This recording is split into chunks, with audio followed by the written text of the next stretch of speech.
Olá pessoal, um bom dia a todos vocês que me acompanham aqui em mais um tutorial. E estamos diante aqui da versão mais recente que foi oficializada lá no site do Blender.org. É a versão 3.4.0. Caso você ainda não conheça o Blender e queira instalar ou até mesmo atualizar a versão, para vocês baixarem essa versão, vocês vão entrar aqui no site blender.org. E aqui vocês vão ter a novidade já sendo exposta na página principal. Para baixarem, vocês podem clicar aqui em Downloads.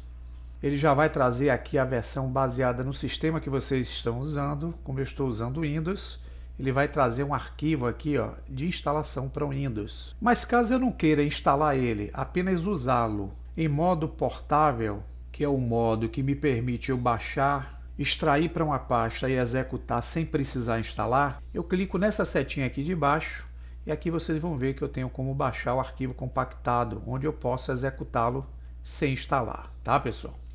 Para quem tem as versões Mac e o Linux, aqui embaixo também tem os links de acesso para poder baixar o programa. Antes, porém, de baixar o programa, é importante que vocês vejam que esse programa ele é um programa muito pequeno em termos de peso de arquivo. É um arquivo de apenas 257 megas, no caso da versão instalável.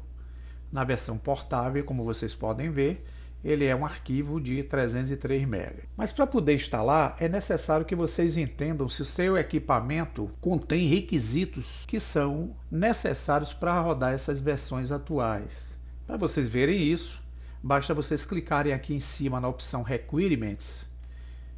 E aqui vocês vão ter o acesso, onde nós vamos ter algumas observações para as máquinas que eles vão rodar. Se vocês não entenderem o inglês, a facilidade aqui, como eu estou usando o Google Chrome, é usar o botão direito e traduzir a página para o português.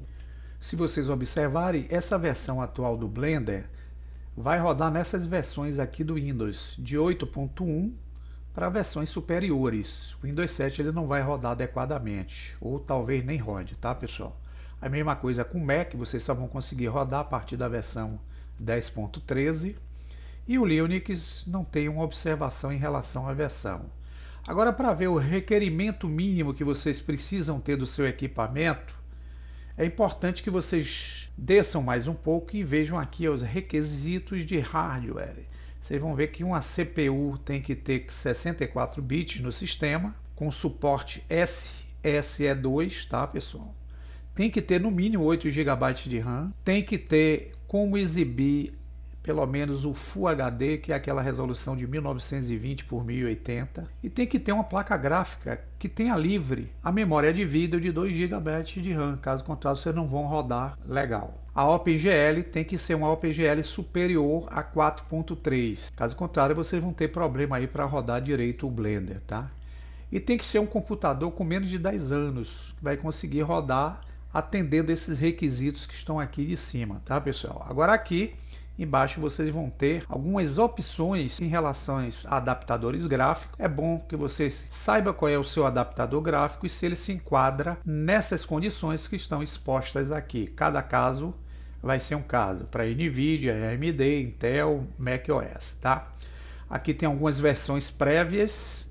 Baixando o programa, vocês vão clicar lá no programa executável e vão chegar nessa primeira tela aí de instalação.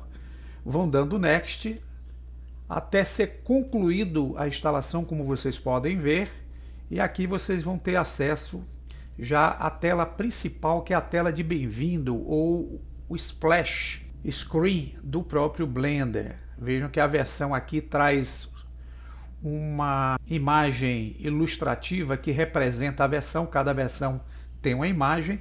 E antes de vocês fazerem a instalação ou atualizarem, é necessário que vocês observem aqui, nesse menu que é denominado Quick Setup, que a gente pode alterar, se desejar, o idioma do Blender que nós vamos usar.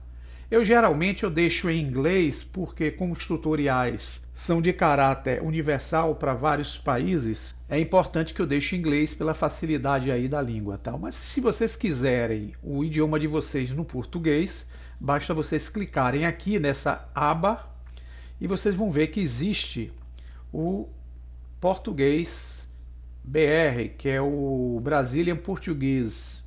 Então vocês podem usar esse, ou quem é de Portugal pode utilizar o português original, tá? Eu vou mantê-lo no inglês. Aqui nós vamos definir quais são os atalhos que nós vamos utilizar no Blender. Então eu tenho alguns atalhos que eu posso pré-configurar, a exemplo do Blender atual, que é o Blender, do Blender que tem as versões anteriores, 2.7 e versões, e de alguns programas compatíveis aí com a indústria gráfica. Eu vou mantê-lo no Blender, que é o padrão. Aqui eu vou definir quem é que vai ser o botão de seleção dentro dessa nova versão. Se é o botão esquerdo ou o botão direito. Eu vou usar o padrão, que é o botão esquerdo. No Spacebar aqui, eu vou definir qual é a função da barra de espaço dentro do Blender. Então eu posso selecionar aqui 3 opções. A de usar como player da animação, a de usar como ferramenta, onde eu clico e vou buscar em uma ferramenta já própria, ou de pesquisa. Eu vou deixar no player. E aqui em temas vocês podem estabelecer qual é o tipo de tema que vocês querem para o Blender que vocês vão usar. Então eu estou usando aqui o Dark, mas eu posso usar nesse tema aqui, todo branco, posso usar no tema Deep Gray, posso usar no tema Maya, ele imita muito aquela área da interface gráfica do Maya, o que imita a interface do modo Minimal Dark, e vocês têm algumas opções aqui. Então eu vou deixar no Blender Dark padrão e vamos ter atenção aqui para essas duas guias finais da tela de apresentação. Se eu clicar em Save New Settings, ele vai fazer já essa adaptação das seleções que você fez aqui, porém vocês vão começar com a interface gráfica totalmente limpa. Caso vocês queiram rodar a interface gráfica da versão anterior do Blender que estava instalado, vocês utilizam o clique nessa barra que está aqui à esquerda.